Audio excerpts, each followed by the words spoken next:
Rose Granger-Weasley and the Unleashing of Power by Newt 672.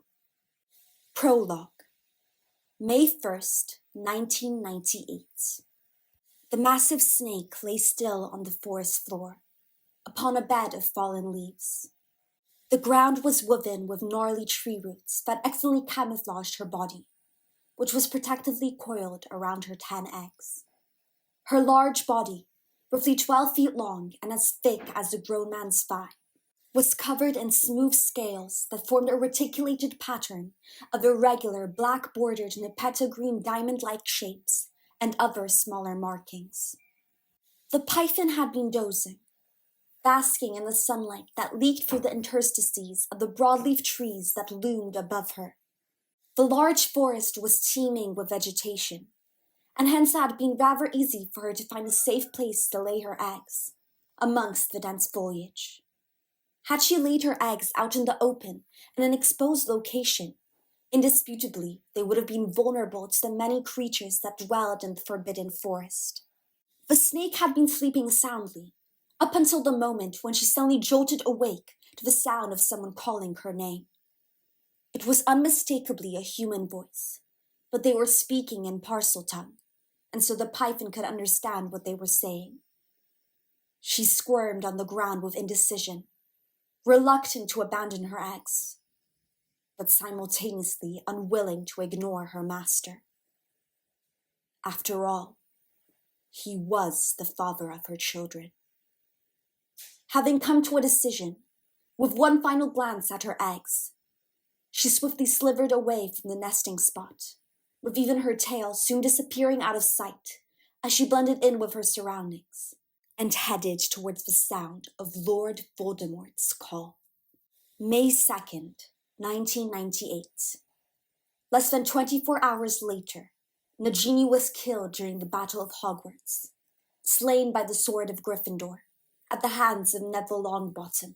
Lord Voldemort's piercing scream of anguish at the loss of his final Horcrux couldn't be heard over the roaring sounds of the ongoing fighting, but it was perceptible to the sensitive inner ears of the unhatched snakelets whose eggs were just beginning to crack in the tenebrous depths of the forbidden forest. Within a few hours, all 10 eggs had hatched. The small snakelets wriggled out of their eggs after creating an opening in their shells by piercing them with their egg tooth. 9 of the newly hatched snakes looked like miniature duplicates of their mother, but the 10th newborn looked very unlike the rest of his nest. First of all, this creature was much larger than the other snakelets, who were all approximately 35 centimeters long, whilst their sibling was roughly the size of a newborn human child, about 50 centimeters in length. More notably, however, the hatchling possessed distinctly humanoid features, appearing to be half human and half snake. It had the physical build of a human, but the majority of its lower body, as well as its upper arms and shoulders, were covered in green and black scales that formed the same reticulated pattern that covered Nagini and the rest of her young.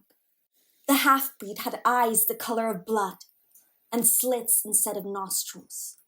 Lustrous black scales covered its scalp, bearing a faint resemblance to human hair. The creature rolled over onto its stomach and began crawling away from its siblings, with an expression of firm determination set in its gaze, an expression of resolve to seek vengeance. Somehow it knew. It knew about its mother, about its father, and how they had been killed, how they had been at the pinnacle of power, and how all that power had been stripped away from them. He would regain that power, make the murderers of his parents pay, and one day he would rule the world. Garfintel had been born.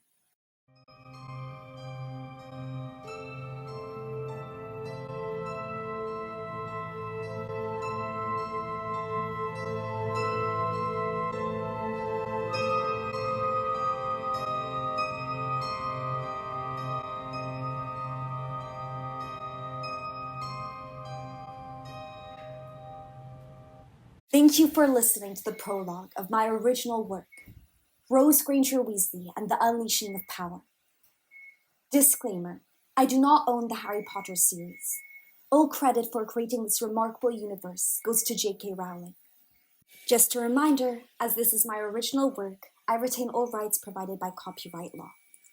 As such, no other person can reproduce, distribute, and/or adapt any part of my work without my permission. Thank you.